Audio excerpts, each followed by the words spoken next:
Pieces in short programme में एक बार फिर से आपका स्वागत है। आज का विषय है विश्व खुशहाली सूचकांक 2024। सबसे पहले जानते हैं ये हालिया खबरों में क्यों है। हाल ही में विश्व खुशहाली सूचकांक 2024 जारी किया गया। सूचकांक में प्रमुख रैंकिंग। फिनलैंड लगातार 7वें वर्ष इस सूची में शीर्ष स्थान पर रहा। इसके बाद डेनमार्क, आइसलैंड, स्वीडन और इजराइल क्रमशः दूसरे, तीसरे, चौथे और 5वें स्थान पर रहे। इस सूचकांक में कांगो, सियरा लियोन, लेसोथो और लेबनान के बाद अफगानिस्तान को सबसे कम खुशहाल देश माना गया है। इस सूचकांक में भारत की रैंकिंग 126वीं है। भारत के पड़ोसी देश चीन 60वें, नेपाल 93वें, पाकिस्तान 108वें, म्यांमार 118वें, श्रीलंका 128वें और बांग्लादेश 129वें स्थान पर है। रिपोर्ट के प्रमुख बिंदु। रिपोर्ट में कहा गया है कि भारत में अधिक उम्र का संबंध उच्च जीवन संतुष्टि से है।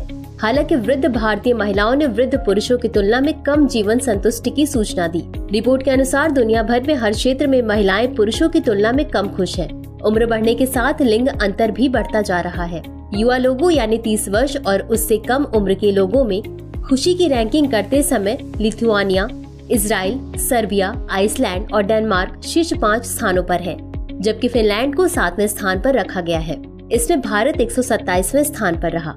हालांकि जब वृद्ध लोगों यानी 60 वर्ष और उससे अधिक आयु के लोगों में खुशी की रैंकिंग की बात आई तो डेनमार्क, फिनलैंड, नॉर्वे, स्वीडन और आइसलैंड समेत सभी नॉर्डिक राष्ट्र सर्वोच्च स्थान पर रहे, जिसमें भारत 121वें स्थान पर रहा। अन्य महत्वपूर्ण तथ्य। विश्व खुशहाली सूचकांक या विश्व खुशहाली रिपोर्ट संयुक्त राष्ट्र सतत विकास समाधान नेटवर्क द्वारा प्रतिवर्ष प्रकाशित की जाती है। इसमें 6 चरों को ध्यान में रखा जाता है। प्रति व्यक्ति सकल घरेलू उत्पाद, स्वस्थ जीवन प्रत्याशा, किसी पर भरोसा करना, जीवन विकल्प चुनने की स्वतंत्रता, उदारता और भ्रष्टाचार से मुक्ति। यह रिपोर्ट वर्ष 2012 के बाद से प्रत्येक वर्ष 20 मार्च के आसपास अंतर्राष्ट्रीय खुशहाली दिवस समारोह के हिस्से के रूप में प्रकाशित की जाती है। यह 150 से अधिक देशों में लोगों के सर्वेक्षण डेटा के आधार पर वैश्विक स्तर पर खुशहाली हेतु रैंक प्रदान करती है। इस वर्ष रिपोर्ट में 143 देशों को शामिल किया गया है।